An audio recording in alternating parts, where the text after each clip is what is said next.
Hello and welcome to One on One, a session where we put the focus on and interview some of the prominent and influential persons here on campus. Today we are being joined by a very special someone who has made great impact here on campus, and we'll get to speak to him directly right after this short break. Don't forget to like, subscribe and share this video. We'll be right back.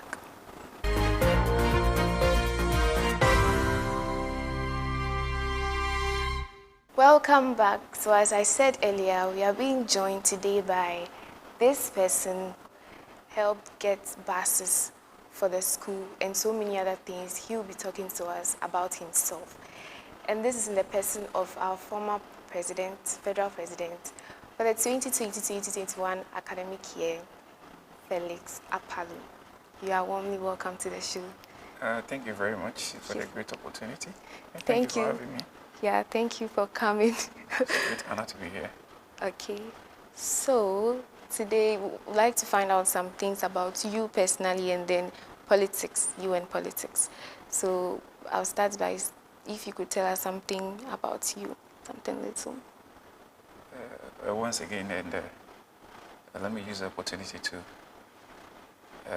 greet your viewers and also thank US-based TV for the human job you're doing for Mother US and giving opportunity to the good students of US to have their voices heard outside the jurisdiction of the whole enclave.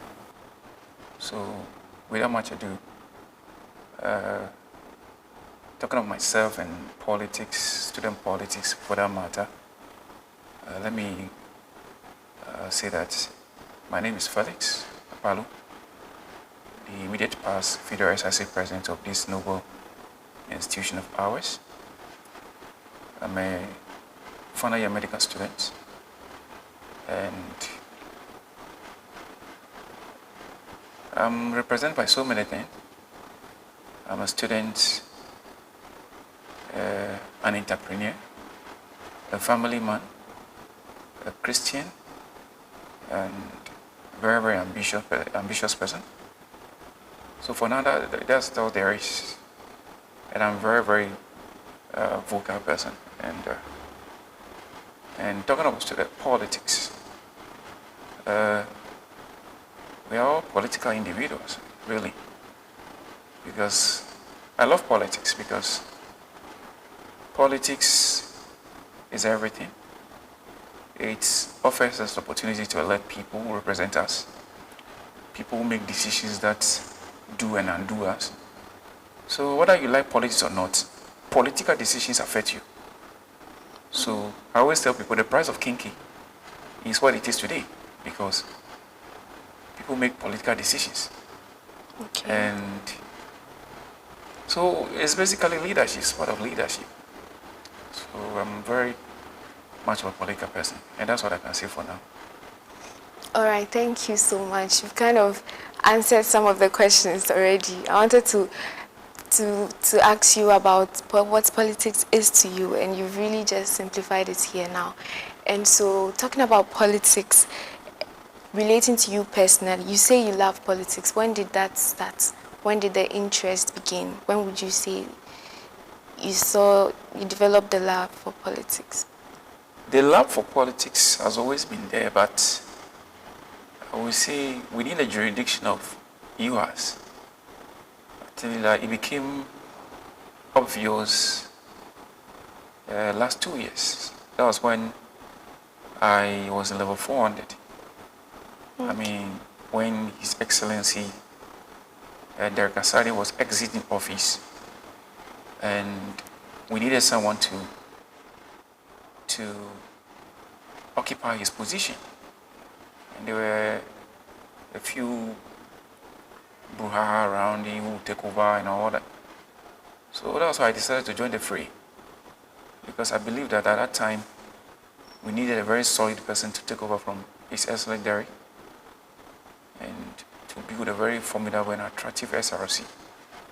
And that's why I joined the fray. So the student got to know about Felix Apaloo during the ending of the 2018-2019 academic year.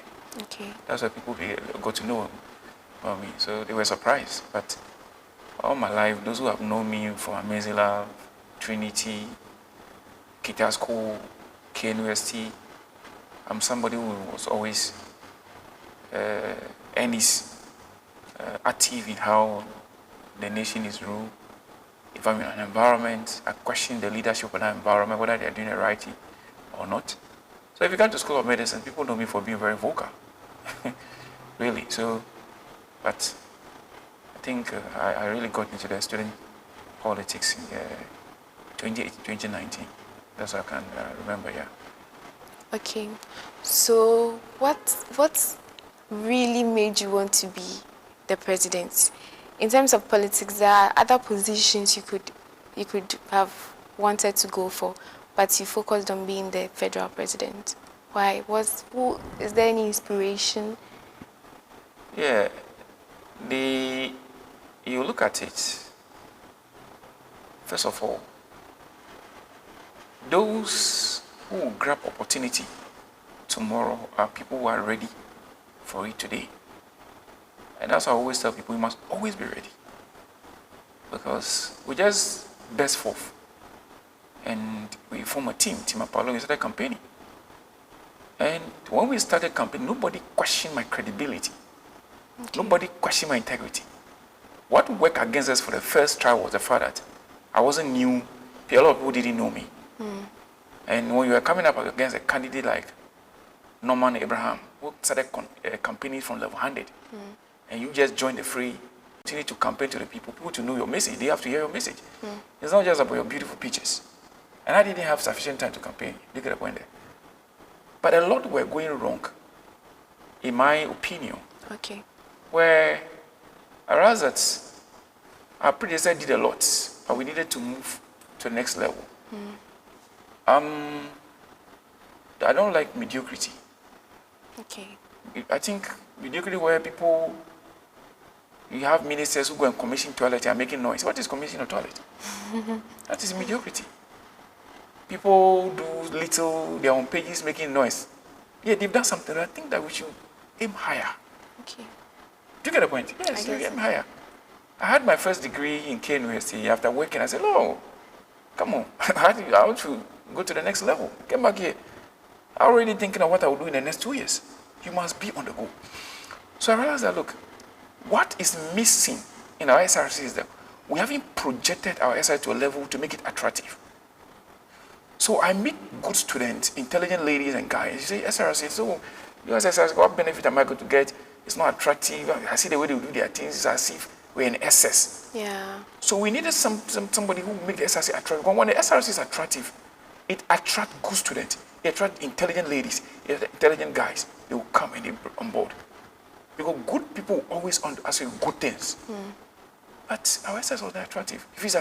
If you come on campus, what do you say about the SRC? The SRC was not ubiquitous. Let me put it that way. But today, when you come to US campus, you see SRC. If not for anything, you can see a beautiful bus line in the US SRC. Yes. It tells the student that you don't even need to be told there's SRC. Exactly. There is something that is indicating to you that Student Representative Council. You have a beautiful printing press there, SRC. You have a US-based TV that is doing a lot of things to project. So you see that you don't even need to announce the SRC. Yes. But hitherto, things have to happen before you know there is SRC. So we need to create visibility, make the SRC beautiful. We need to have a voice at the management level. And management has to know that we exist. Yes, we exist on paper, but I think that we needed to move to the next level. And I thought that, look, at that time, that's what we needed. And that's why Team Apaloo came to the fore. And by the dint of hard work, I don't think we wasted our tenure. Really, I don't think we wasted our tenure. We did what we could do. So for me, it's about passion of causing change. Drastic change. Let me put it, I say drastic change. Drastic change. Yes, because what we've done in one academic year, we're not full-time student leaders. We were attending lectures, writing IEs, but we dedicated a lot of our time to do that in one academic. And what that tells you that if what we have done, subsequent administration can build on it every year, in 10 years, you can extrapolate, you can project where US SRC will be. just think about it. Yes. You get the point? Yeah, I get it. Yeah, so it was just the drive to cause a change, a drive that you can be a better person. Don't think you've achieved enough. There is always room for improvement. So those who thought we had achieved enough, we told them that no, we could do better. And I think they gave us opportunity and we didn't disappoint them. Thank you. And I always see you as a determined person who really knows what he wants and goes for it. So when you contested for the first time, you didn't get to be the president as you wanted. Even though you seem strong and not like bothered much, I really would like to know if you felt like down, if there were any down moments when you didn't get to be the president the first time. Did you get it? Yep. And it's your question brings back to my lot of nostalgia. And remember when we lost the election, that was 4th August 2020, and nobody wants to lose, to be honest. Yeah. But one of the things I want you to understand, and the viewers, is that in life, you're always going to lose at a point. Yeah. And you have to psych yourself up. People tell the story of Abraham Lincoln having lost so many elections, but he came back to win. So you're always going to lose at one point in life. Don't give up. But the most important thing is that pick yourself and ask yourself, where did I go wrong? Can I improve? And when you improve and you do your corrections, you are coming back. Let your comeback be bigger. Bigger. And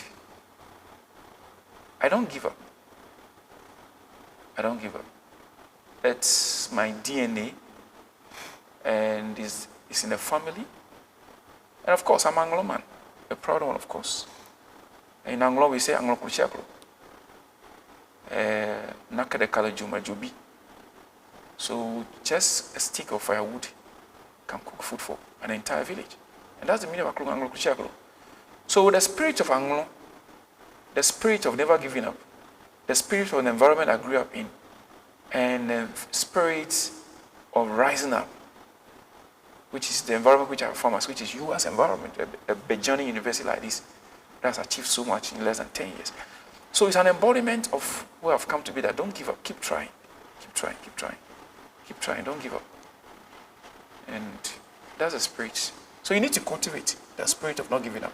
I want to advise share with my brothers and sisters who are viewers of this beautiful channel, that in relationship, people are going to disappoint you, what we call broken heart. In job, you're going to apply for jobs, you will not get it, you'll be disqualified at interviews. People will tell you you're not good enough. But I want to tell you that when people tell you you're not good enough, let that motivate you that the few years you're going to live, you want to prove them wrong. That you discounted me. But I want to prove you wrong that, look, you were wrong.